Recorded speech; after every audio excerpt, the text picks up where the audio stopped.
Ladies and gentlemen, welcome back to the Versus Games League Cup here in Oviedo, Florida. After 4 grueling rounds of Swiss, we are at our final round before the top cut, Brendan. Oh my goodness, this has been so incredible seeing so many amazing players battling all day today. And I'm just so excited for even then, just this next battle. Ooh, I am really excited to see this one. I've got words for it. I've got words, but I've also got emotions. And my emotion is one of these trainers is going to make our top cut after this battle. And it could very well be Andrew Navarro, who has a very eventful day of Swiss today. Or it could be Elise Johnson who makes top cut here. And Elise is a really good player in the Florida scene. Yeah, she actually took the bright line all the way up here from Miami area, all the way up just to Orlando just to play today. So kudos to her. She's already one match away from top cut at this rate. And you also have to keep in mind that she came to Oviedo over Sunrise. Because again, Florida VGC, we had cups all across the state. That just shows how competitive our state is, that we are just going and having events every single chance that we get, all kinds of opportunities for our trainers, and that's why we have the best VGC scene. Exactly. You know, I'm excited to see this battle.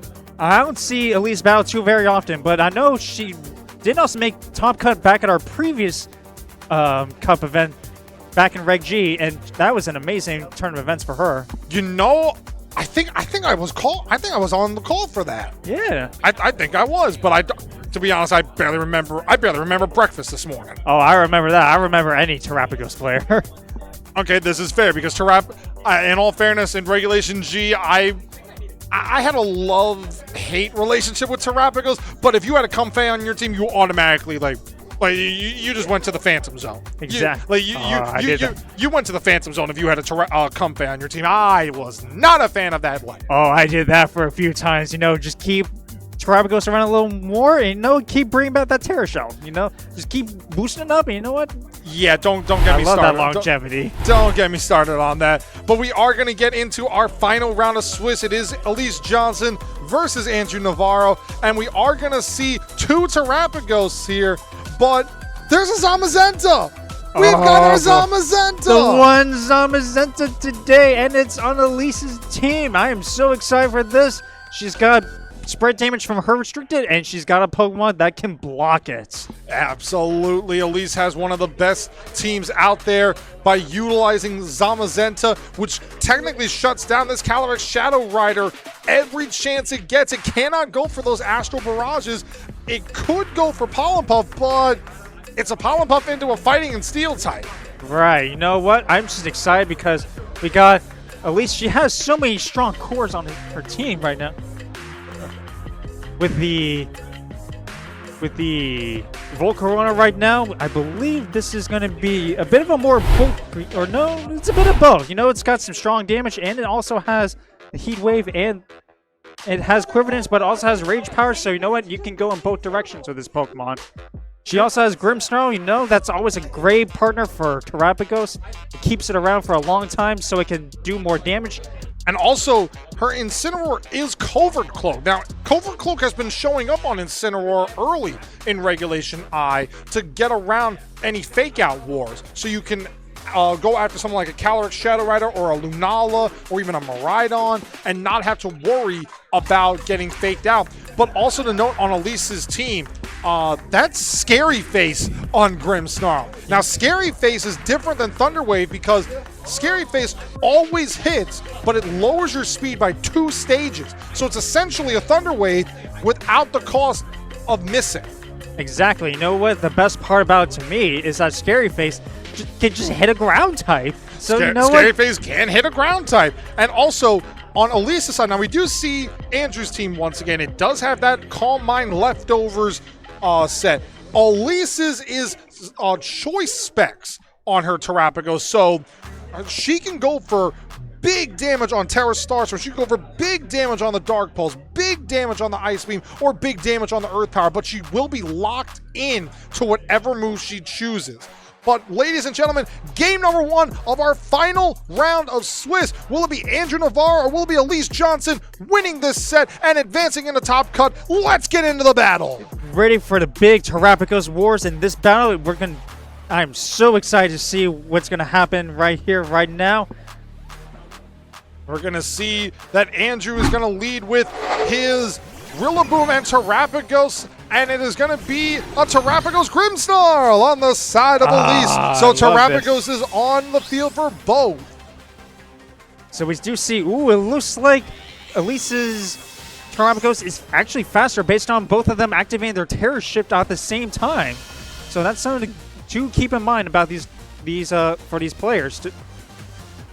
You are absolutely right here, but we also have to keep in mind that Terrapagos on Elise's side, by losing the Terra Shell, it would allow the Terrapagos on Andrew's side to get off a Calm Mind here potentially, as we do see Incineroar make an appearance onto the field, cutting the attack stead of this Rillaboom and Terrapagos, and it is the fake out into the Terrapagos side as the Terrapagos on Andrew's side going for that Calm Mind. Setting up a Calm Mind, getting its plus special attack and its special defense, but we do know that we're just going to see a Spirit Break coming in from the Grimmsnarl. It's going to lower that special attack for Andrew's own Terrapagos, and it's only just going to keep that one special defense boost, make it a little harder for it to set up throughout this battle. But however, the Spirit Break, it does the damage. It lowers the special attack back to neutral, but the leftovers and the grassy terrain has just reactivated the Terra Shell. So right now, it's going to be pretty hard for Elise to be able to adapt to that. It can only do so much, just lowering its special attack, just bring it back to neutral from a Calm Mind. But the drum beating now just going to lower the speed on this Grimmsnarl right now. And it's going to be another Calm Mind coming out onto the side of this Terrapagos to get itself to +1 on its special attack and +2 on its special defense. No, if he's still full HP, you know what? Just set up another Calm Mind. Why not? What do you have to lose? I mean, now he's lost his leftovers right now, but it's okay because he still has grassy terrain to bring him back just a little chip of health right now, but it's going to help out in the long run probably. And we're going to see that the Terrapagos could potentially go for something like a Protect here and maybe get back up to full HP and reactivate that Terra Shell for one more turn by virtue of the grassy terrain. Now we got the Incineroar. It is around. It can do any big damage to any of Andrew's Pokemon right now, but we're just going to see a U-turn from the Rillaboom. Good play on Andrew's part. He's going to switch out his Rillaboom into something else in the back. We're going to see his own Incineroar get his own Intimidate drops onto Elise's Pokemon. And we're going to see that the Terrapagos once again going for another Calm Mind. It is now at +3 on its special defense and +2 on its special attack. It's just going to keep racking up stats, and Elise has to hurry up and figure out what to do now, because that one little Terrapagos, it just keeps gaining stats at this rate. If you keep gaining too much for too long, you're going to have a hard time in the late game. We do see that the Spirit Break went into the Terrapagos slot here, and it will gain more of the grassy terrain recovery. And also important to note, it appears as though that Elise's Incineroar, by virtue of the turn for the grassy terrain recovery, has the faster Incineroar in this battle. At this point, I'm not surprised that it seems like all of Elise's Pokemon that Andrew also has just having to be a smidge faster in these situations right now. And we see the Fake Out come out onto the Grimmsnarl here. Grimmsnarl flinches, and a single target Terra Stellar Starstorm, actually not Terra Stellar, but it will do enough because the Grimmsnarl is down. Grimmsnarl is down. There are no screens set up. There is no scary faces. That little Grimmsnarl didn't really get to do much in this battle. It did some Spirit Breaks, but even then, this little Terrapagos has been dishing up a lot of damage after all those Calm Mind setups. And we do see Zamazenta is in the back for Elise, getting that Dauntless Shield off here and getting a +1 to its defense. It is going to be very close on this Terrapagos here. I think it might just barely miss out on getting back to full HP if there's one more turn of grassy terrain recovery. One more turn of grassy terrain is probably not going to be enough from that range, but we can still see that Terrapagos has a lot of potential with the stats it's already gained throughout this battle so far. And it's also important to know that both trainers have not used their terrestrialization yet. On Andrew's side, this Incineroar is a Terra Ghost, so it could potentially avoid a fake out here from the Incineroar and a body press. I think they're just going to stare each other down, you know. That one Terrapagos right there, it's already gained so many stats. You go for terrestrialization now, you know you're putting yourself in a position. What a play. The Calyrex Shadow has made an appearance. And it is a protect on the side of Andrew's Terrapagos here just to stall out another turn here. But the body press, it will not affect the opposing Calyrex Shadow. But the knockoff, it was a knockoff play into the Calyrex. Calyrex going down to its Focus Sash. Living at 1 HP now. Get a little chip damage back, or HP back from the grassy terrain. And it's just barely avoided the Terrapagos from getting the Terra Shell reactivated. It is so close. It would need a double protect here to potentially survive and get the Terra Shell off. Zamazenta is such a bulky Pokemon. I'm not sure if this Calyrex Shadow Rider will be able to knock it out before this Zamazenta will be able to do some major damage, especially into that little Terrapagos right there. But we are just going to see the terrestrialization right now. Is it time for the Terrapagos to lock in and do the big damage from all the Calm Minds that's gathered throughout this battle so far? And we do see that the Hidden Treasure of Area Zero has terrestrialized on Andrew Navarro's side. This is going to be a Pollen Puff into the Incineroar, actually. A body press coming out. And it's a one-hit knockout! A critical hit knockout onto the Stellar Terrapagos!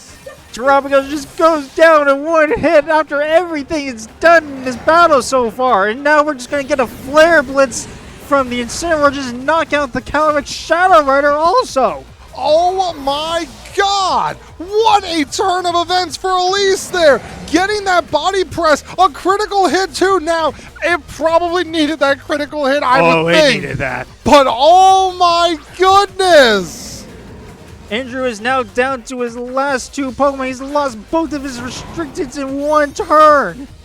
He has lost them both. The grassy terrain is reactivated, but Incineroar on Andrew's side will get this Intimidate off here, and it really doesn't do much to a Zamazenta who loves its defense boosts. That's exactly right, you know. Zamazenta, you can intimidate all day. He's just going to use Body Press because it doesn't matter.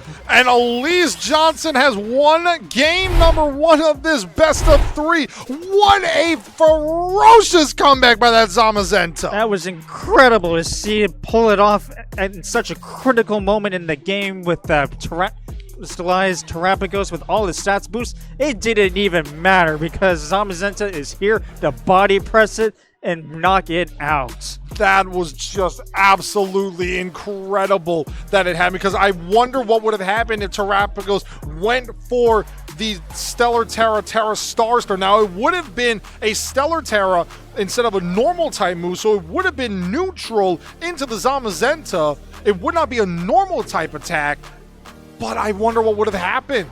I don't know. At that rate, you know, we got the terrestrialization, the Terra Starstorm. It was at, I believe it was at +2, wasn't it? It can do a lot of big damage, especially to Zamazenta.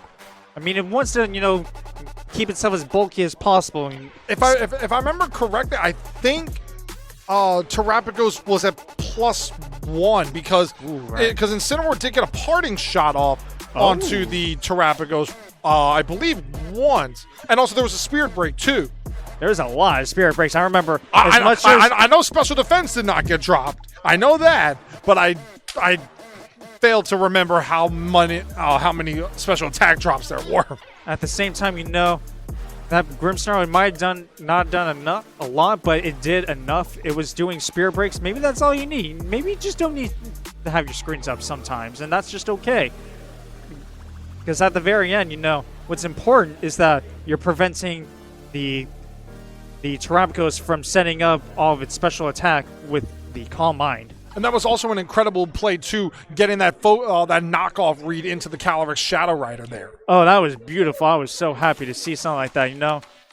That's such big damage, you know. It really plays into the game like, ooh. Anything does not want to take a knockoff. You can maybe do bigger damage with a Flare Blitz given the right Pokemon, like, say, a Rillaboom. But you know what?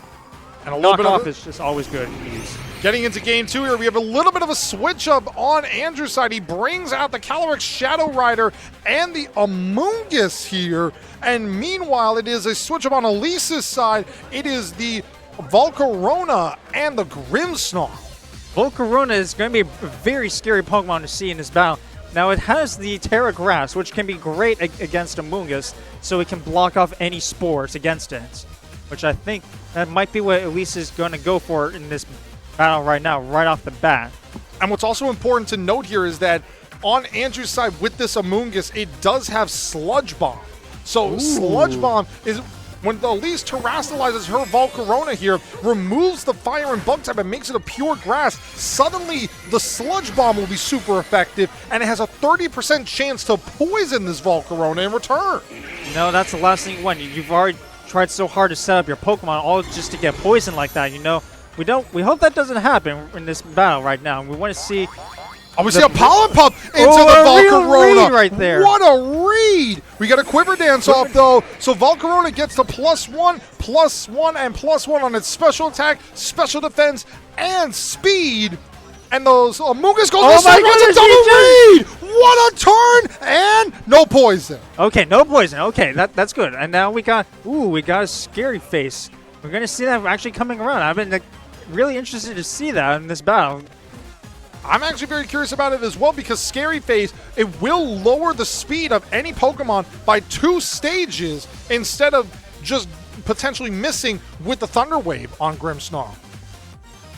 These trainers are concentrating. They're trying really hard to plan out what they want to do in this battle.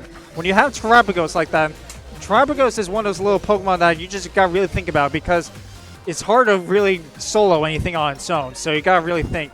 And we see the Scary Face is the move of choice, and it lowers that Calyrex's speed by 2 stages, gets the Heat Wave off in case of an encore play here. Amoonguss survives! Astro Barrage coming out! This is +1 with the light screen, though, and it will survive. And a Spore comes out into the Grimmsnarl here. That is a very fair trade-off. You know what? That's not too bad, but you know what? We got Volcarona. It's still around. It can do a lot of damage. We're going to see if it can connect another Heat Wave in this battle, trying to see if it can pick up maybe a potential KO. But it's going to be very scary because, you know, at the same time, that Amoonguss is still there. It still has the Sludge Bomb. Can knock it out at any moment that it wants to. And it does have access to Regenerator as well. Calyrex on Andrew's side does have that Protect. So you could, in theory, get a Protect off here and bring out something like an Incineroar, go for a Fake Out. And this Grimmsnarl is asleep for at least 1 guaranteed turn. That Grimmsnarl being asleep is going to be very tricky for at least throughout the rest of this battle. We are going to see a switch out here, and it is going to be it's no! actually the Rillaboom! Oh no! Oh, this is going to be very interesting here. Oh boy!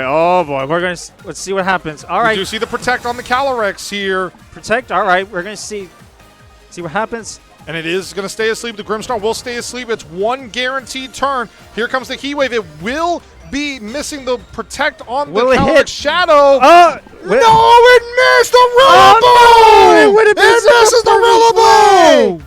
Oh no! It was so close to getting a clean knockout potential. Oh my goodness! The miss! It was such a free switch for Andrew in that turn right there, but now Elisa's going to have to figure out what to do going forward from here on out. She has a sleeping Pokemon. She's just going to switch on her Volcarona, maybe keep it in the back for later. It can still do a lot of damage at the end game. And we do see Terrapagos coming out on Elisa's side. Remember, this is a choice specs Terrapagos, so whatever move it chooses, it will be locked into. Here comes that Fake Out into the Terra Shell, which will distort the type matchup, but the Calyrex on Andrew's side only has Astro Barrage, but it's not affecting that Terrapagos. That Terrapagos is such a great And look switch at how in. little damage that did to the Grimmsnarl. And Grimmsnarl wakes up at the 1 turn! Here comes the Spirit Break into the Calyrex, and it lowers its special attack by 1 stage! That's all he needed to do for this 1 turn. He got it right when he was needed, and now that Spore is pretty much nullified at this rate. The Spore is nullified. The Spirit Break can come out into the Calyrex because it is -2 on its speed. So Oh my goodness here. What will Andrew end up doing? My goodness is... Well, we see a switch out on the Calyrex Shadow Rider here, potentially bringing out the... that is the Terrapagos. Ooh. Okay, so Terrapagos coming out here. It still has access to the leftovers, and we do see the drum beating coming out into the Terrapagos on Andrew's side for Elise's Terrapagos here. This is going to do good damage even through the resist because of the grassy terrain. That's and a critical hit. No wonder that did so much damage right there. I was surprised for a second. Thinking, and here comes the Specs Ice Beam here. And it almost KOs the Rillaboom in one shot through the Assault Vest. But in comes the Terra Shell to negate this Spirit Break. It will lower the Terrapagos' special attack by one stage, but because of the leftovers in the grassy terrain, Terrapagos will get the Terra Shell right back. Terrapagos getting right back up to full HP. Elise is going to figure out what she wants to do with this Raiden battle. I know she still has the faster Terrapagos of the two, so maybe if she's thinking about it, she could make some sort of adjustment. Maybe even potentially want to do a switch out or something and maybe preserve for later. But no, she's just going to... I think she's pretty locked in. She just wants to knock out some Pokemon. I think so, because by going after this Rillaboom here, you can go for something like the Ice Beam, and we do see the Scary Face is the option onto the Terrapagos, and we do see drum beating once again. Now, this is going to be normal damage with the grassy terrain, and it does good damage into Elise's Terrapagos, and the Ice Beam coming out to knock out this Rillaboom, and Rillaboom is down for the count. Rillaboom is down. All Andrew has left, he still has his Amoonguss in the back. Terrapagos is going to start Calm Minding. He's going to start getting those boosts again, so now Elisa's got to be careful. I wouldn't be surprised she still has that Zamazenta in the back, though, just for these situations. And what's important to note here is that the Amoonguss could still Terrastalize here, but that would mean that Andrew's Terrapagos can only go for normal type Terra Starstorm. Nah, this rate, you go for normal types Terra Starstorms. I mean, you're going to be able to do single target damage, which can really help, because the scariest thing about Elise's team is going to be that Zamazenta with the Y-Guard, because like most of the Terrapagos that you see, they usually only carry the Terra Starstorm, but at least on the Terrapagos on Ender's side, he still has Earth Power, which can be pretty clutch. And we see the Polypuff coming out doing very negligible damage. Here comes that Spirit Break into the Calyrex Shadow Rider. It will knock out the Calyrex. Calyrex is just going to get knocked out in the battle. And Andrew is down to his last two Pokemon. He still just goes for one raw Terra Starstorm. Just barely does any damage to that Zamazenta from this state. And all that's left in the back for Andrew is his Amoonguss and this Terrapagos, which is at full health right now, but it doesn't have the grassy terrain and leftovers recovery. Grassy terrain may be gone, but that does not mean this battle is over just yet. We do see Elise probably being a little more defensive right now. It's a little scary because you don't know what Andrew's going to do. He might just keep setting up more and more Calm Minds, trying to see how much damage he could do. Like maybe, okay, that first Terra Starstorm, that wasn't a lot of damage. Go for a Calm Mind, set up, do some more. But he also has Earth Power in the back to be able to do major damage to Zamazenta. And what's also important to note is that if he does go for the Terrastalization, Andrew would then turn Terra Starstorm into a Stellar type, and it would be spread damage. He does have access to Earth Power here, which is super effective onto the Zamazenta because Elise Terrastalized Volcarona. Exactly. Oh. We see a Protect come out on the side of Zamazenta here, and it will be a Terra Starstorm into the Volcarona. He gets the call. Volcarona goes down. That was a great call right there. Now, Andrew doesn't have to worry about has plenty of opportunities in the long run. He might be able to even just do a Spore right now, but nope, not this turn with Zamazenta being protected. Zamazenta ends up protecting itself here. The light screen does wear off, though. Now, here is what's important. By virtue of Volcarona going down, you don't have access to Heat Wave and threatening the Amoonguss to Terrastalize instead of Terrapagos Terrastalizing. At this rate, I'm pretty interested to see what Elise can do. She has her choice specs on her own little Terrapagos right now. She could go for any attack that she can, but she's going to be locked in, so she could probably go for Ice Beam, knock out that Amoonguss if she wanted to. But at the same time, you know, you gotta be careful because the Terrapagos on Andrew's side could still very easily just go for a Terrestrialization at any moment and go for a boosted Terra Star Storm. And we're going to see the Terrestrialization come out on this Terrapagos here. It will turn into its Stellar Terra form here, and it will get the boost on Earth Power for that first turn. And we do see Protect come out on the side of Amoonguss here. So this is a decent turn. And it will be a body press. It is super effective. Okay, and it survives. Terra Starstorm coming out. It will fail into this Amoonguss because of the Protect. That only confirms to me more that that critical hit from game 1 really did matter at this rate. We are going to see the Terra Starstorm come out. It will hit the Terrapagos, and then Terrapagos goes down on the Lisa side. It is Amoonguss and Stellar Terra Terrapagos versus Zamazenta and Amoonguss. Who will come out on top? It's going to be very tricky because I don't believe that Grimmsnarl only has the Spirit Break for an attack, and at the same time, the Amoonguss can just go for Rage Power to deflect off anything that would have been going towards Andrew's own Terrapagos right there. So we're going to have to see what kind of adjustments can be made to make sure that Elise might have an upper hand in this battle.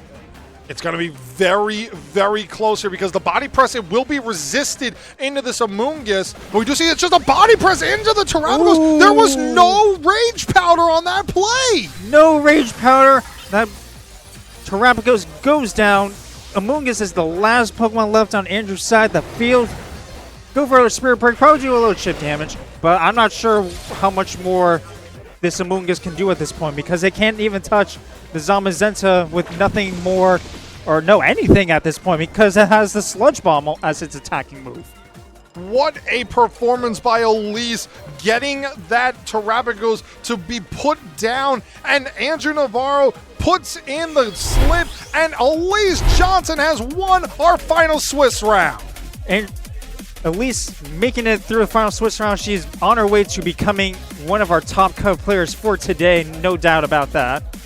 She played incredibly well today. That was an absolute incredible showing by Elise and also by Andrew Navarro there. But Elise just playing that Terrapagos expertly, playing the Zamazenta expertly, putting her Pokemon in position to do the most amount of damage, but also playing to what her opponent gave her. Exactly. You know, it's the thing about these two different types of Terrapagos strategies. You can go so many different directions with it, and you deal the kind of damage that you want to do, especially they have the Pokemon that support them between maybe Incineroar or the Grimmsnarl. Do what you can to do so that way even your little turtle guy can make it and the victory for the battle. You are absolutely right there, Brendan. And honestly, watching how Elise played around that Calyrex Shadow Rider in that game 1, she gets the knockoff play onto the Calyrex, bringing it down on its focus edge. Essentially, Andrew was down one restricted Pokemon right off the bat, and he couldn't play around the Calm Mind strategy that he was trying so desperately to make work. And that's not to say that Calm Mind Terrapagos is not a bad set. It is a really good set, but it needs all the help that it can get just to have the potential to do the damage that you want it to do. Exactly. Terrapagos, if you are able to build it up, it can be really rewarding in many late game scenarios. You just got to protect it a little bit. You got to have a great supporting team on your side of the field. And also with Elise, the Volcarona went for Heat Wave and it missed the Amoonguss. Oh, yeah. And it's still, and honestly didn't matter in that battle, but it helped Elise have Volcarona in the bag in case she needed a potential Pokemon to let go to get her back into a favorable position. I got to give credit where it's due with the early part of Game 2 with Andrew being able to call out the Terrestrialization on I get the double. Get the Pollen Puff. Get the Sludge Bomb. If there would have been a Poison, that would have been the trifecta. Oh, that would have been perfect. That would have been the trifecta, the icing on the cake, whatever you want to call it. Yep. That was such a good battle right there. But ladies and gentlemen, that is going to be the end of our Swiss rounds. Don't go anywhere. We will be back soon with our top 8 players. Stick around.